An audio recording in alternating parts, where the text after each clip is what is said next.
Now let's do the revision of left part of lecture number 7। यहाँ तक हमने कर लिया था। अब ये कुछ यूनिट कन्वर्जन के सवाल हैं जिसमें सर ने कन्वर्ट 1 न्यूटन इंटू CGS बताया था। जैसे 1 newton is equals to 1 kg metre पर सेकेंड स्क्वायर होता है, इसे हमें CGS में कन्वर्ट करना है। तो CGS में C मतलब लेंथ की यूनिट इसमें ग्राम में होती है। CGS ग्राम में नहीं, सेंटीमीटर में, मास की ग्राम में और टाइम की सेकंड में। वो टाइम की सेकंड में, जैसे मास kg में है तो CGS में वो ग्राम में होगा, तो 1 kg 1000 ग्राम हमने लिख दिया। और जैसे मीटर है वो सेंटीमीटर में होगा, 1 metre 100 centimetre upon second square, वो सेकंड में ही। तो ये सॉल्व करके 10 की पावर 5 आएगा ग्राम सेंटीमीटर पर सेकंड स्क्वायर।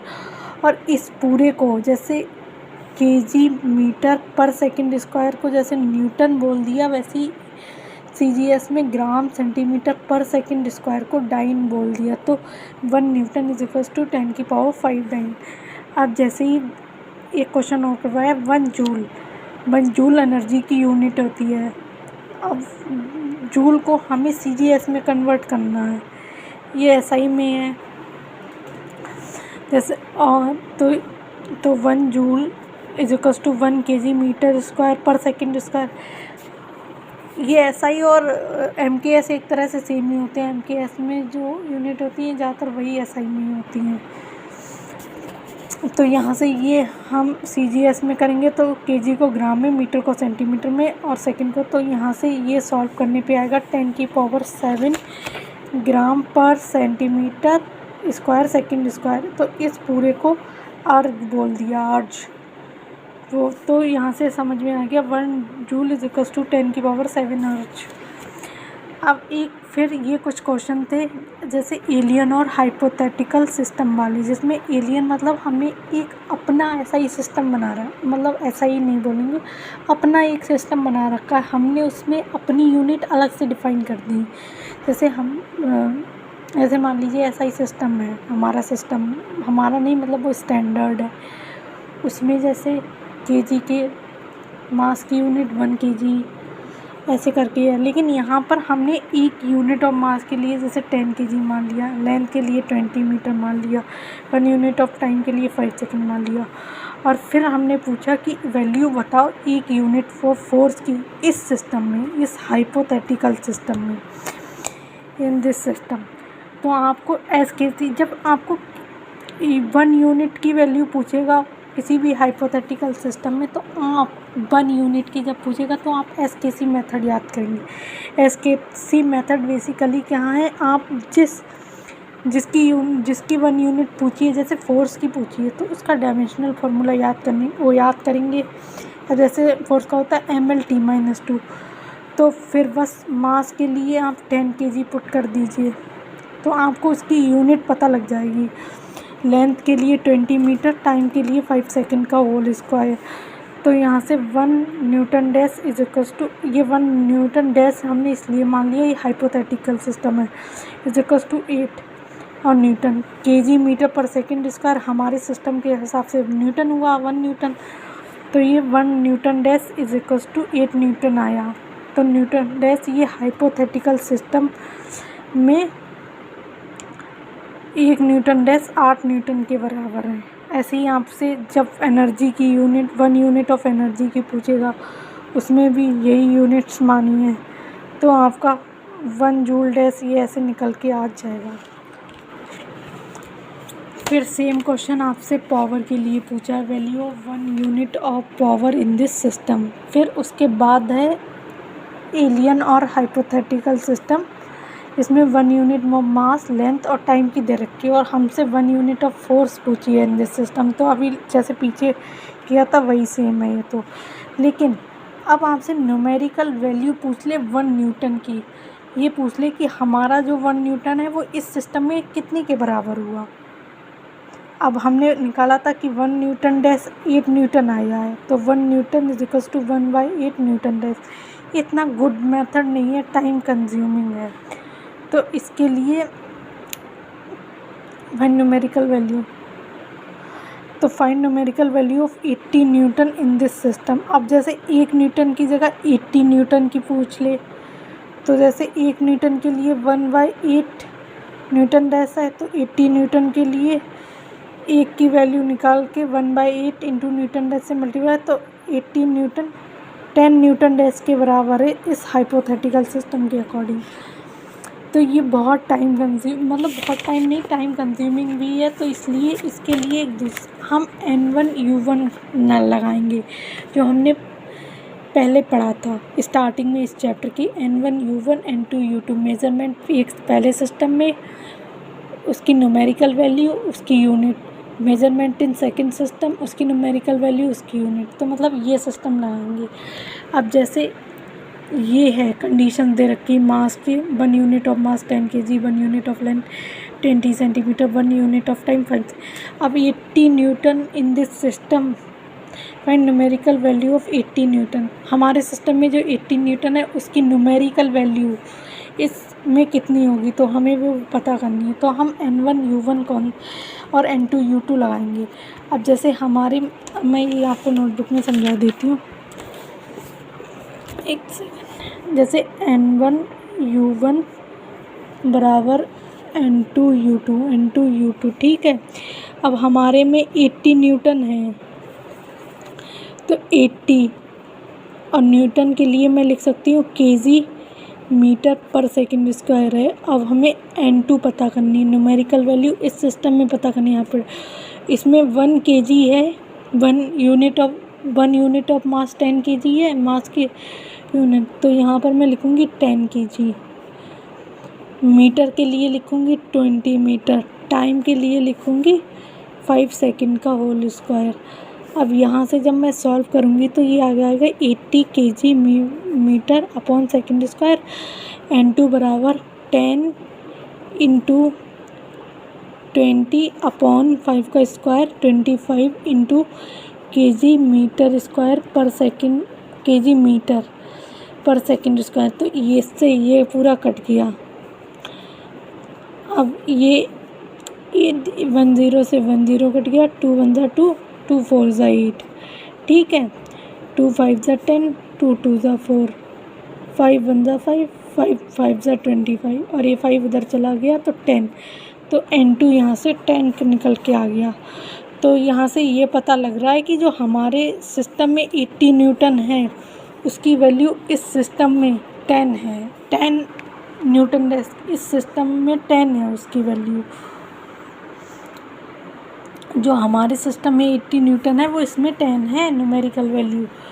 तो ये मेथड है। अगर जब एक यूनिट की पूछता है, एक यूनिट की वैल्यू, 1 यूनिट की, तो आप एसकेसी मेथड लगा देते। फिर इन एलियन और hypothetical system mass of 5 kg, length 2 metre, time 5 second, तो value of 50 newton in this system और 100 जूल। अब मैं ये दो आपको और बता देती हूँ।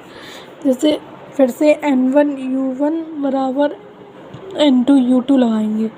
अब 50 न्यूटन है तो kg मीटर पर सेकंड स्क्वायर, और उसकी वैल्यू इसमें मुझे पता करनी है। और इसमें 1 यूनिट ऑफ मास 5 kg है, 5 kg है। लेंथ के लिए 2 मीटर है और टाइम के लिए 5 सेकंड है, 5 सेकंड है। तो यहाँ से N2 बराबर हो जाएगा 5 2 जा 10/5 kg metre upon second square, और ये हमारा 50 kg मीटर पर सेकंड स्क्वायर के बराबर। तो इससे पूरा ये कट गया, 5 1 जा 5, 5 2 जा 10, और 2 2 जा 4, 2 5 जा 10। तो N2 हमारा यहाँ से 25 निकल के आ गया।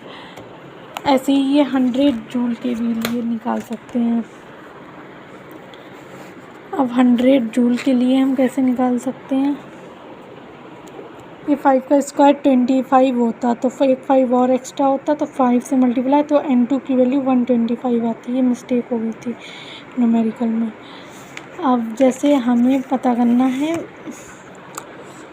100 जूल के लिए, जूल एनर्जी के लिए, जूल को मैं लिख सकती हूँ kg मीटर स्क्वायर पर सेकंड स्क्वायर 100 बराबर N2 इंटू U2। इसमें मास 5 kg है, लेंथ के लिए 2 मीटर है, तो 2 मीटर का स्क्वायर डिवाइडेड बाय 5 सेकंड का होल स्क्वायर, 2 का स्क्वायर 4×25 kg मीटर स्क्वायर पर second square is equals to 100 kg metre square पर सेकेंड का होल स्क्वायर। इस पूरे से ये पूरा कट गया, 5 एकम 5, 5 दूनी 10, 0 का 0, फिर 4 5 ज़ा 20 और 5 5 ज़ा 125। यहाँ से भी N2 125, मतलब इसमें भी N2 125 न्यूटन आए। ये बस एक इत्तेफाक था। तो सिंपल सा आप बस यही याद रखें, अगर 1 यूनिट ऑफ फोर्स पूछा है और 1 यूनिट ऑफ किसी और चीज़ का पूछा है तो SKC लगाओ, मतलब डायमेंशनल फार्मूला याद करो। अगर किसी भी उससे ज़्यादा का पूछा, जैसे 50 न्यूटन, 80 न्यूटन ऐसे, तो फिर N1 U1 N2 U2 लगाओ। आई थिंक ये आपको समझ में आ गया होगा।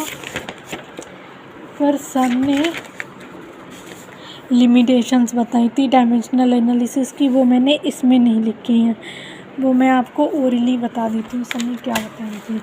सर ने बताई थी जैसे कोई भी ऐसी फिज़िकल क्वांटिटी है, कोई भी ऐसी फ़िज़िकल क्वांटिटी है जिसमें डायमेंशन कोई जैसे कांस्टेंट है, कोई कांस्टेंट है, वो डायमेंशन लेस नहीं है। मैं ओरली बता दूँ, डायमेंशन लेस नहीं है, उसकी कोई यूनिट है तो हम उसे ड्राइव नहीं कर सकते। अगर वो डायमेंशन लेस कांस्टेंट है तो ड्राइव कर सकते, लेकिन फिर भी हम उस कांस्टेंट की वैल्यू नहीं बता सकते। दूसरा सर ने बोला था कि प्लस माइनस आ रहा हो, वो वाले फार्मूले ड्राइव नहीं कर सकते। जैसे S equals to u t plus half AT square, ये थोड़ी ड्राइव कर सकते हैं। अब सर ने कहा था कि ऐसी कोई फिज़िकल क्वांटिटी जो एक से ज़्यादा, मतलब 3 फंडामेंटल फिज़िकल क्वांटिटी से ज़्यादा पे डिपेंडेंसी रखती हो, तो उसे भी ड्राइव नहीं कर सकते, क्योंकि उसमें होंगे 4 वेरिएबल, इक्वेशन हमारे पास 3 होंगी, तो हम ड्राइव नहीं कर सकते। तो यही बोला था सर ने। फिर सर ने बीस्ट मोड का लिमिटेशंस तो आप पढ़ लीजिएगा बुक से भी। फिर सर ने बीस्ट मोड का एक सवाल बताया, काफ़ी अच्छा है और बड़ा भी है काफ़ी। क्वेश्चन है, मैं आपको पूरा इधर ही एक्सप्लेन करती हूँ। क्वेश्चन काफ़ी अच्छा है, आपको बहुत कुछ सीखने को मिलेगा। देखिए क्वेश्चन क्या है। एक बर्ड है जो एक बर्ड है जो 4, -1, एक ऐसे पॉइंट पे जिसके कोऑर्डिनेट्स ये हैं, और वो 2 पॉइंट को देख सकती है, 2 पॉइंट को देख सकती है। जैसे एक A पॉइंट मान लिया, यहाँ पर B पॉइंट मान लिया। A पॉइंट के कोऑर्डिनेट्स हैं -1, -1, 0 और B के 3, -1, -3। और शी कैन फ्लाई, और ये चिड़िया है जी 10 मीटर पर सेकंड से फ्लाई भी कर सकती है। तो हमें मिनिमम टाइम बताना है जब वो रीच कर सकेगी AB को ज्वाइन करने वाली लाइन पे, AB को ज्वाइन करने वाली लाइन पे। तो सबसे पहले हम AB का डिस्टेंस पता करेंगे। AB का डिस्टेंस तो R2 ऐसे, ये मान लो AB वेक्टर मैंने ऐसे बना लिया, तो RB माइनस RA करूँगी पहले मैं, RB माइनस RA, तो यहाँ से मेरे पास आ जाएगा 3 माइनस का 1 I कैप प्लस माइनस का 1 -1 J कैप, और यहाँ से -3 -0 K कैप, तो 4 I कैप, ये -1 + 1 हो जाएगा, ये 0 हो जाएगा टर्म, -3 K कैप। यहाँ से जब मैं इसका मैग्नीट्यूड लूँगी, ये हमारा आ जाएगा 4 square plus 3 square, that is AB की लेंथ हमारी यहाँ से 5 आ जाएगी। अगर उसकी यूनिट मीटर है तो 5 मीटर, तो ये AB की लेंथ आ गई। तो अब हमें पता है कि शॉर्टेस्ट डिस्टेंस तो वही होगा जो भी इस चिड़िया यहाँ से परपेंडिकुलर, जैसे ये तो नहीं होगा, ये नहीं होगा, यहाँ से ये परपेंडिकुलर वाली ज्वाइन करने वाली लाइन ही होगी शॉर्टेस्ट डिस्टेंस। तो मान लीजिए ये यहाँ से ज्वाइन करने वाली लाइन का डिस्टेंस x है और ये इसके साथ थीटा एंगल बना रही है, तो ये वाला वो हो जाएगा x sin थीटा हो जाएगा। तो आपने वेक्टर में सीखा होगा दो वेक्टर के, दो लाइंस के बीच का एंगल निकालना, दो वेक्टर के। अब जैसे मान लीजिए ये ए बी लाइन है और यहाँ से ये वर्ड, तो इसके बीच का वेक्टर निकालना आपको आता होगा। ए बी लाइन के कोऑर्डिनेट्स क्या हैं? 4i माइनस 3 हैं, 4i-3 हैं। और वर्ड के कोऑर्डिनेट्स क्या हैं? 4i ये रहे, और ये इसके बीच के डिस्टेंस के कोऑर्डिनेट्स क्या हैं? तो उनके डॉट प्रोडक्ट, जैसे आपने डॉट प्रोडक्ट में ये सीखा होगा, जैसे a डॉट b है तो इसे लिख सकते हैं ए बी कॉस थीटा। तो इनके बीच का angle cos theta is equals to A dot B upon magnitude of A into magnitude of B. तो वही करके जब आप इन दोनों के बीच का ये थीटा एंगल निकाल लेंगे तो एक्स साइन थीटा, ये एक्स निकाल लेंगे, ये साइन थीटा निकाल लेंगे, तो उसे वर्ड की वेलोसिटी से डिवाइड कर दीजिएगा, आपका टाइम आ जाएगा। जैसे अब मैं नोटबुक से बताती हूँ। यहाँ तक हमने कर लिया था, ए बी की लेंथ निकाल ली थी, ठीक है। अब इसके दिस माइनस दिस कोऑर्डिनेट्स, तो ये इस पॉइंट के कोऑर्डिनेट्स आपको पता लग जाएंगे। और जैसे दिस माइनस ये यहाँ पर ये इसके निकाले थे A B line, A B vector के कोऑर्डिनेट्स, दिस माइनस, तो इसके बीच का थीटा एंगल निकालने के लिए A dot B A B cos theta, तो कॉस थीटा से यहाँ से ये आ जाएगा परपेंडिकुलर इज इक्वल्स टू 1, तो sine theta is equals to 1 upon perpendicular upon hypotenuse, फिर परपेंडिकुलर अपॉन हाइपोटेनियस। यहाँ से देखिए कॉस थीटा 7/5√2 आ रही है, ये v/h है, तो hypotenuse is equals to base plus perpendicular का होल स्क्वायर, परपेंडिकुलर यहाँ से 1 आ गया, परपेंडिकुलर 1 आ गया, हाइपोटेनियस 5/√2 आ गई, तो यहाँ से ये साइन थीटा आ गया, डायरेक्ट पूरा साइन थीटा आ गया। तो x में साइन थीटा को मैं लिख सकती हूँ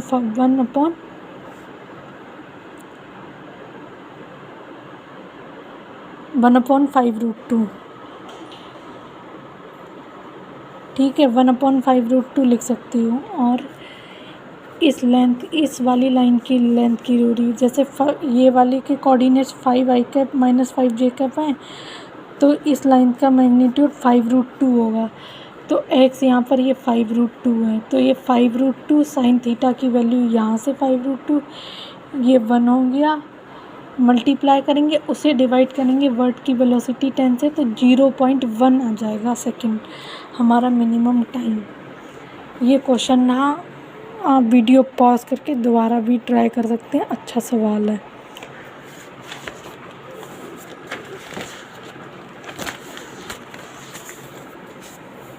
थैंक्स। अब नेक्स्ट लेक्चर में हम लेक्चर नंबर 8 का रिवीजन करेंगे।